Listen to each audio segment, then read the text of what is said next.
Welcome back to JR Takes. As always, Jonah Hoffman and Ryan Rogers bringing all the Seattle sports talk to you live. And following the loss against the Patriots, the Tom Brady's, the Buccaneers in Germany, I actually, you know what, looking at that game and reflecting on it, if that's the worst Geno has played all season, sign me up. If that's his floor, good God. It was the biggest, shit show we've had team-wise since probably the Falcons game. I would say that was the worst our team has looked overall, and we still had a chance to win that thing. If our defense could have just gotten one stop on the Buccaneers' final drive, I really had faith that Geno would have let us down and won the game because he seemed to find his groove in the second half. It's a killer that he had that fumble because it was just such a dumb mistake. Like, just get down. Don't try to be a hero. I like that he owned it, though, in the press conference. He was like, can't have that. Just that one's on me. But, move on. The Buccaneers, I did think they were really kind of an underachiever for most of the year, especially on offense. But that aside, they have a good defense. They have a really good defense, and they've been good all year. Well, they've got really good linebackers. And I don't know if I said this on our previous episode, but I remember I did mention to you, I kind of thought this game was a trap game. I thought that, we should be the favorites, but I understand why we're not, because we're still a young team. We're still figuring things out. They all won a Super Bowl together. Yeah. Or not all of them, but most of the core guys that are still there won the big game together. So I'm not exactly surprised that we went into Germany and kind of looked flat to start out. That was the main thing, is it started off so poorly, especially on offense. That run game, I mean, we basically abandoned it in the second half. I mean, we tried and tried and tried, and Kenneth Walker, he danced around a little bit more than I would have liked on some of those plays, and it seemed like the field was really giving them some issues, but the line could not make any holes for them. They got physically dominated up front by the Tampa Bay front seven, and it reminded me of the San Francisco game because the same kind of thing happened. But with all that said, I think if we get off to just a little bit better of a start, maybe go for a field goal when we got down to the 49 and decided to punt for 27 yards of field position. I hate that. But anyways, that would have made a big difference in the game if we could have came away with 3. And I have enough confidence in Jason Myers to where a 55-yarder, I'm like, he's going to make that. Like, that's just how he's been kicking this year. Last year, different story. Yeah. He seems to suck on the odd numbered years, but on the even numbered years, he does great. Yeah. But anywho, to your point, we're still a young team, and mistakes are going to happen. Kobe Bryant kind of got worked a bit in that game. I think we had a couple pre-snap penalties that were frustrating, and just the kind of things that happen when you have a young team traveling to a time zone that's like 9 hours difference. It's literally, I think, like a 4,000-mile trip or something like that. Maybe I'm a little off, but it is within the thousands of miles that the Seahawks had to fly compared to a shorter trip for the Buccaneers. It was, 5,000 something miles? I don't even remember. Like, round trip, it was at least 5,000 miles. Well, because sure. I was thinking, I don't know what route they took. I heard that they went up and over. Yeah, when you go to Europe from Washington, you go through northern Canada, and you actually go over Iceland and Greenland for a little bit. Because you even go into France over the summer. That was the flight path we took. Because if you think about it... Makes sense. I mean, going this way rather than this way. When you look at it on a map, it seems like it doesn't make sense. But looking at it on a globe, you're like, oh, it's obvious. It's a shorter distance. Yeah. But all those factors, plus the Buccaneers had the best running game performance they've had all season against us. I had a feeling that was good. That's what I meant by trap game. I did not think that their run game would be as bad as it had been all year going up against us. I just think that it was kind of an anomaly. Well, looking at some stuff I read about our game plan and the personnel usage after watching, because when I'm watching the game, I'm more emotionally invested than I am analytically invested because I'm a homer. But we did not activate Brian Monet or LJ Collier for this game. We activated not Miles Garrett, Miles Adams, who's more athletic than those two guys. But because they wanted to go with speed. And because they didn't think the Buccaneers were going to try to run the ball as much as we did. And so the consequences of that is we had Cody Barton on the field more often than we were using our big dime package. I'm not saying that's a bad thing. Consequences. Cody Barton picked off the GOAT. He did pick off the GOAT. Say what you want. I don't think Cody Barton had a bad game. I'm just saying our defense has been substantially better all season this year when we have because what we were doing basically was we were doing a 2 down lineman defense with 4 linebackers, and that makes it a whole lot easier for teams to run on us because there's less weight on the field, right? Essentially. So I think frankly Tampa Bay just threw us off coaching wise. So there was a coaching advantage, there was a travel advantage, there was an execution advantage. They made some great catches, and Tom Brady had a couple throws that, and the guy's 45 years old, and it's annoying as hell to watch, but he had a couple crossing route throws that were just right where they needed to be. I mean, our guy was right there. It was great coverage, but it was just perfect, and then great catch on top of it. They executed well.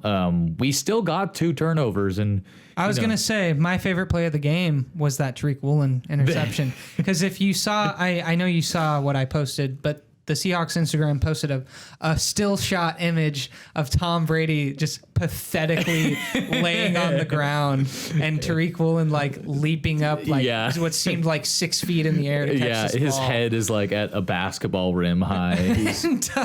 That's even though we lost the game, that's like, and that was a win for me because our first year rookie did something to the best football player ever. Yeah. And he's going to remember that. And he's going to, that's going to give him of that play. Even though the play was so dumb, like why are you having a running back throw to a 45-year-old man? Well, I think it's because there was that play earlier in the game where he just went unguarded. Yeah. Well, actually, so in an interview after the game, Tariq said that he purposely didn't guard Tom Brady on that first play to like put that into their head, which is pretty heads up of him to do something like that. What a bluff. Yeah. But that is kind of the beauty of this season is there were no expectations of this season. I'm not going into every game like, oh, we need to win this because we need to get back to the Super Bowl. It's just like, oh, let's see what we got today. And, we brought our C game effort and the Buccaneers brought just about their A game effort. And we still almost won. We still had a chance to win at the end of the game there. So that's what I'm saying. I know the game didn't revolve around Geno making and not making plays. Yeah, he had the fumble. But like I'm saying, like if that's his floor, then we're not going to lose a whole lot more games this year. I agree. Yeah. And, looking at the dynamic of the conference right now, there is a lot of teams in the middle of the pack that could, in theory, grab a wild card spot if we don't win the division. It's looking like the 49ers game is going to be basically for the NFC West title in a couple weeks here. On that Thursday night? Yes. But that's getting ahead of the game a little bit. The Commanders, the Giants, the Cowboys, the 49ers, and the Packers look like they're not quite dead yet. Those are the 5 teams besides us that I would say are potentially fighting for 3 wildcard slots. Yeah, don't sleep on Green Bay. I was not surprised that they beat Dallas. Well, and Christian Watson finally looked like the guy he was supposed to be. There's a reason why I drafted him in our fantasy league. Yeah, you said he had 3 touchdowns? 3 touchdowns, 100 yards. It's about time he steps up. Yeah. Good God. But anyways... that's kind of how the NFC is looking this year outside the obvious division winners like, the Eagles and the Vikings, who, by the way, had one of the craziest games I've ever seen against Buffalo this weekend. Absolutely bonkers. I still don't believe in them. I don't care. I sat through and watched that in like the end of that game. I still don't believe in them. Like, come on. I still am just not a believer in Kirk Cousins. And what's odd is he's actually playing worse this year than he has in the past. Like, Kirk has been a pretty dang good quarterback the last couple of seasons. He's not been bad this year, but his stats are way down from an efficiency standpoint from where they've normally been. The Vikings offense is just crazy because of one guy, Justin Jefferson. Well, and you can't downplay the supporting cast along with JJ. You have Dalvin Cook, which, okay, that's why, little side note, I'm a little biased here because I have Dalvin Cook on my fantasy team. But when I was watching that game, every screen play, Kirk Cousins made a bad throw and they didn't connect. And I'm like, dude, that's like the fourth screen you've missed. Yeah, he hasn't been playing great this year. And that's why I don't believe in them, because I have to see shit like that. And I'm like, how can you not connect on a check down 4 times? You know what's funny about that game is between the Vikings and the Bills, there's 8 Super Bowl appearances and 0 Super Bowl wins. Those two franchises, man, I feel for you guys. I would so much rather have the interception at the goal line and a Super Bowl than no wins and 4 appearances. Yeah, at least we got 2013 to hang our hat on until we die. We might have the worst play in Super Bowl history attached to our name, but we also have one of the biggest blowouts in the 21st century as far as Super Bowls go. So. This is true. But yeah, some more notes from the Buccaneers game. I don't know what Pro Football Focus does with their grading. Like, it really doesn't make sense. But 4 of our 5 offensive linemen had 4 of the highest grades coming out of that game. They were all in the 70s. I'm pretty sure Damian Lewis was in the high 80s with his PFF grade. So Damian Lewis has been playing well. It must not have been for our run blocking, because the run blocking was not good. I was going to say, I don't know what the yards before contact or what that number is for that game, but it did seem like Kenneth Walker was doing a lot of dancing. He was in the backfield, which I think part of it was he was having a tough time with that field. And like, that's been said a bunch by players. Bruce Irvin had a funny tweet about it.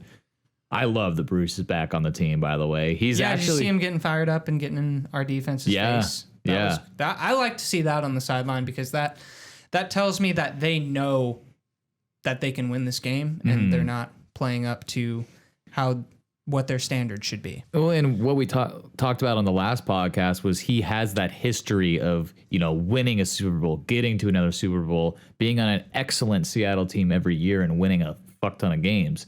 He has that experience that these young guys, that are younger than us by several years, they don't have that. And so I think that's invaluable veteran leadership that he brings, as well as, man, the guy could still move pretty good. I mean, he went from sitting on the couch a few weeks ago to now he's the starting edge rusher opposite Nwosu, which I don't know what that says about Darrell Taylor, but I mean, it's helping our team. Right. And so I still really like the defense as a whole right now. They just had a rough game. They could not get off the field on 3rd down. I mean, seriously, if we get like one more 3rd down convert or stop on that game, because the Buccaneers were 10 for 15, they had the ball for like almost 70% of the game. So our offense really didn't get that many chances. There's so many little plays here or there where it's just like, if that had gone better, we might be sitting at 7-3 right now. Right. But alas, we are 6-4, and depending on the results of this weekend's slate of games, we could be tied with the 49ers for the division lead, in which case they have the tiebreaker, but that doesn't matter till we play them again. And they have to come up to our stadium, too. On a primetime game, and it's going to be loud as hell. Jimmy G sucks. The development of Christian McCaffrey on their team is annoying as hell. I wish that didn't happen. He might be hurt by the time that game rolls around, though. You never know with that. Especially because they're going to be on a short week, like let's say he, breaks a nail in the Sunday game. He might not be ready for Thursday. Another NFC West development that bodes in our favor. Cooper Kupp, likely done for the year. Really? Yep. What was the injury? A knee? It's a high ankle sprain that's going to require surgery. So it's a really bad ankle sprain. Yeah. So we probably won't see, especially because you look at the Rams, they're 3-6. They're falling apart. Stafford he was injured, but I mean, he's not even playing. And while he's been playing, He's been one of the worst quarterbacks in the league. The media has shot on Russ all year because he was such a high-profile move, and that's kind of largely taken the spotlight off of how horrible Matt Stafford has been this year. He's second in the league in interceptions. He has more picks than touchdowns, I'm pretty sure. It has not been good. Well, that was my whole problem with everyone putting Matt Stafford in the Hall of Fame conversation. Oh my God, that made my blood boil hearing that. He's never even made the Pro Bowl. Yeah, not even once. How is he going to be a Hall of Famer if he can't even make something that the fans vote you into? Yeah, and his best seasons, he's been throwing to receivers that have had Jerry Rice-esque seasons.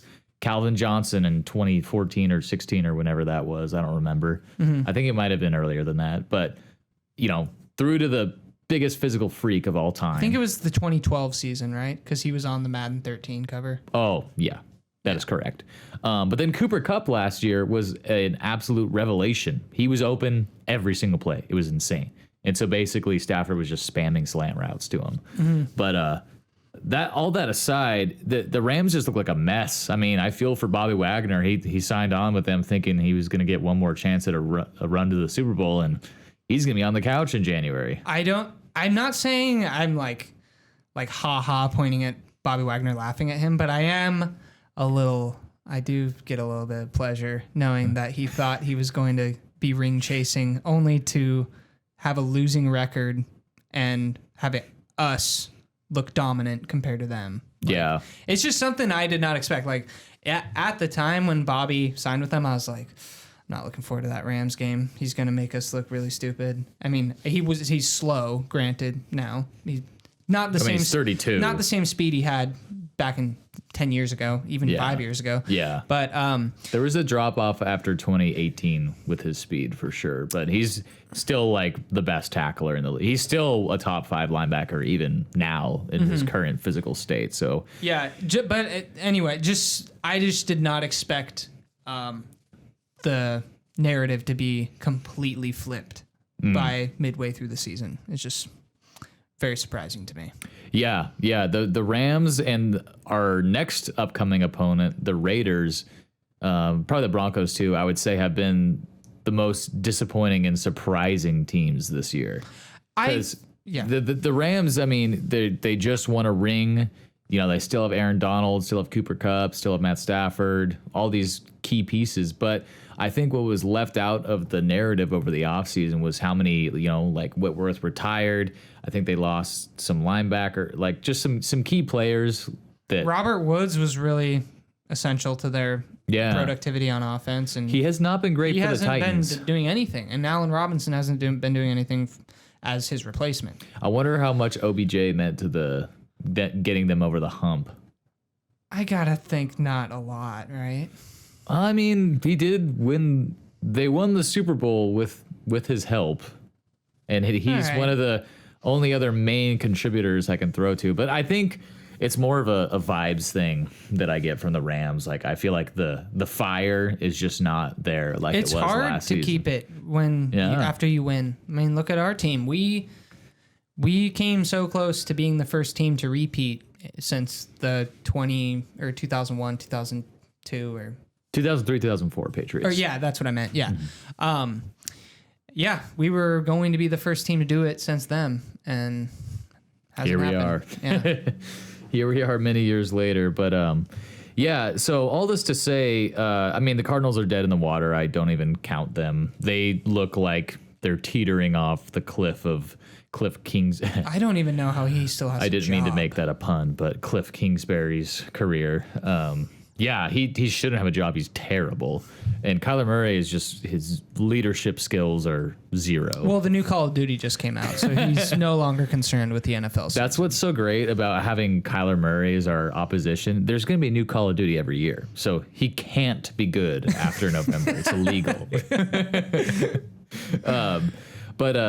Anyways, all this to say, when we're looking at the dynamic of the NFC playoff picture, basically no one in our division outside of San Fran matters. So we're looking at the NFC East, including the Commanders, and maybe a suddenly frisky Packers team. So fortunately, a lot of these teams play each other. Like Cowboys and Giants got to play each other. The Eagles got to play both those teams. Commander, I mean, they're all in one division, so there's gonna be some attrition there. But I think the biggest thing Seattle needs to do is just do not drop one of these next two games against teams we should win. Raiders, we're on our bye week this week, but the following Sunday we play the Raiders at home, coming off of a bunch of rest. We should win that game. That game kind of scares me a little bit. I had us losing that game in our preseason pick'ems. So the Raiders have one of the worst defenses in the league, though, and I it's think fair. All right, I think we should win too. They also have a good offense. So right, but outside of Devontae Adams, and Josh Jacobs, who scares you on that team?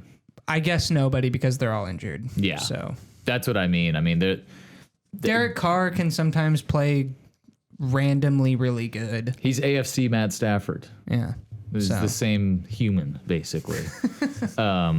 But we should take care of business in that game. I will be concerned for our playoff odds if we drop that game. But coming up after that, we play the Rams for sure without Cooper Kupp. He's already ruled out for that game. And good. It could be John Wolford throwing to Allen Robinson against us. So the biggest thing we got to do to take care of business against the Rams in a couple weeks is play good enough on offense. For some reason, Russell Wilson has struggled mightily against the Rams his whole career. Geno came in and played well against them last year. So I am optimistic that our Rams curse was more about Wilson than it was Pete Carroll. Because for the first couple of years when Sean McVay got there, it seemed like we couldn't stop the Rams offense. But the last couple of times we played the Rams, the defense has played good enough to win the game, and Wilson just kind of pooped his pants. I would need to, obviously I would need to look at film and to know this answer or my theory to be true, but I almost feel like Wilson was the reason why the Rams always had our number, because if you think about it, the Rams defensive front dominated our offensive line every time we played Aaron them, right? Donald has sacked him like 20 times or something so like that. if you send the kitchen sink at a 5'10" Russell Wilson, he's not going to have any time to throw the ball. And he can't see the middle of the field in those situations. Nothing is proving that more. And he was amazing enough in other ways to hide it his whole time here in Seattle, besides, some games in the last couple of seasons. But watching him in Denver with a really bad O-line and with way slower athleticism and some obvious injuries, he just looks like one of the worst quarterbacks in the league. It's like, it actually at this point, because I'm confident Denver is going to be like bottom 7 or 8 team. It's kind of just like shocking to watch them on offense, like just how bad it is. They have the number 1 scoring defense in the league, and they're 3-6. Well, their points per game before the game against Tennessee, where they scored 10, it was 15.1. Yeah. So it just went down from that. Our lowest, I don't know how that's possible. Our second lowest point total this season was this last weekend, only getting 16 against the Bucs. That matches the Broncos' season high. So think about it. Our worst offensive output with Geno at the helm since week 2 is their best performance since week 1. Well, yeah. How many times have they scored 16 points this year? It seems like they've done it. Really? Only twice? They did it against us, and they did it against the Texans. Yes. Yeah. No, it might not even have been the Texans. It might have been when they played the Raiders, because I think I'm gonna look it up because I'm curious now. I might be. I think they scored a decent amount of points against the Raiders, but they still lost. They lost by like 9. But the point being, just the way that trade has worked out and the way the season is working out, it's the only team that you can look at in the NFL right now and say they're set up for more success in 2023. It's probably the Eagles, because they have the Saints number 1 overall pick. How did they get that? I know they had to I know it was from last year, this past draft. Yeah, I don't remember it. I can't remember the details of that trade. That too many of them happened in this offseason for me to keep track of beyond the Seahawks. The Broncos have scored 16 points 3 times. Oh, it's 3 times. They scored 16 against us, then the next week against the Texans, and then against the Chargers, they lost 19-16. What did they score against the Raiders? 23. That was their highest scoring game. Oh, okay. That's So their never mind. only I guess game of scoring more than 20 points. that's Or insane. no. They scored 21 against Jacksonville. Sorry. That's actually 2 games. insane because, for several years in the Wilson era, we had a top 5, top 10 point scoring offense. And- even going back to the early Wilson years. And remember throughout Wilson's the first 5 years of his career, we had never lost a game by more than a score. Yeah. That was a crazy stat. That didn't end until 2017 when we played the Rams and they fucked us I remember up. that. Weren't you at that game?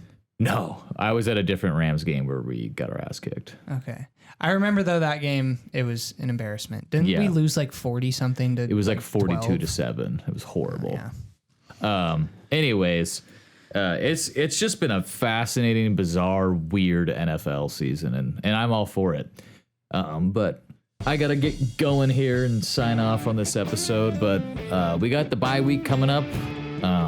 We'll probably hit you back next week with just a overview of everything else that happened in the NFL. Yep. And quick shout out to our boy Julio, won American League Silver Slugger and Rookie of the Year. That's right. Didn't he almost get a unanimous Rookie of the Year too? I think he had 29 votes out of 30 or something like that. I don't know. Those numbers might be wrong, but I feel like I heard that today. I think I saw that too. Yeah. But anyways, thanks again for checking into the JR Takes podcast. We will catch you on the next one. Yep. Thanks for listening.